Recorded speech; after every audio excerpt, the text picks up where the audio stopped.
देखिए, ये जो टैरिफ है यूएस की, जो जो टैरिफ इम्पोज किया है इंडिया पर 25% का, ये मेरे को परमानेंट नहीं लगता है। और स्पेसिफिकली अगर मैं देखूँ, मैं इस सिचुएशन में दो सेक्टर को बहुत अच्छा मौका समझ रहा हूँ बाई बाई करने का। वो है फार्मास्यूटिकल और electronic sector, electronic manufacturing sector. क्योंकि कि ये देखिए, ये दवाई का जो सेक्टर है फार्मास्यूटिकल, इसमें अगर टैरिफ यूएसए लगाता है तो इंडिया का, तो यूएसए के लिए भी बहुत ही ये मुश्किल साबित होगा। क्योंकि दवाई एक ऐसी चीज़ है जो डे टू डे नीड है लोगों की।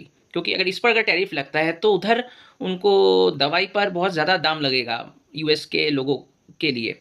तो मेरे को लगता है फार्मास्यूटिकल सेक्टर में वो इतना टैरिफ इम्पोज नहीं कर सकते हैं। और इलेक्ट्रॉनिक मैन्युफैक्चरिंग में भी मैं इसलिए कह रहा हूँ क्योंकि जो मोबाइल फ़ोन्स इंडिया में तैयार हो रहे हैं एप्पल के, अगर वो यूएसए में बिकता है तो वो भी बहुत कॉस्टली हो जाएगा। तो मोबाइल फ़ोन्स जिस तरह आजकल लोग डिपेंडेंट है मोबाइल फ़ोन के ऊपर, तो आप समझ ही सकते हैं। तो ये इलेक्ट्रॉनिक मैन्युफैक्चरिंग सेक्टर और फार्मास्यूटिकल इंडस्ट्री में, तो अगर टैरिफ कम हुआ किसी सेक्टर में, अगर टैरिफ कम किया, चेंज किया अगर, तो इन दोनों सेक्टर पे तो सबसे पहले होगा। तो ये एक बहुत अच्छा अपॉर्चुनिटी लग रहा है मेरे को कि अगर गिरावट मिलता है इन दोनों सेक्टर में तो निवेशक इन दोनों सेक्टर में एंट्री कर सकते हैं। और जिस तरीके से अचानक से मिस्टर डोनाल्ड ट्रम्प सर ने, जो यूएसए ने जो टैरिफ इम्पोज किया है, जो दिखता है वो एक मतलब ये एक बार्गेनिंग स्ट्रेटजी है। क्योंकि अभी भी कुछ, मैं ये नहीं बोलूँगा कि परमानेंट है, क्योंकि अभी भी इंडिया और यूएस के जो डेलीगेट्स हैं, नेगोशिएशंस चल रहा है। तो नेगोशिएट 2-3 महीना हो सकता है ये सब चले दोनों देशों के बीच। लेकिन फाइनली मेरे को लगता नहीं है परमानेंट ये टैरिफ इम्पोज कर पाएंगे।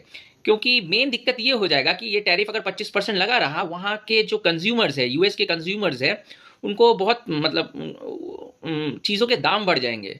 जैसे यहाँ से जो बासमती राइस जाता है इंडिया से, और आम जाता है, और भी कई चीज़ें हैं, सब चीज़ों के दाम बढ़ जाएंगे। तो ये एक मतलब ट्रम्प साहब का एक डराने का तरीका है, जो हो सकता है 3-4 महीने बाद ये टैरिफ कम भी कर सकते हैं। ये 25% से रिड्यूस होके 15% टू 10% भी हो सकता है।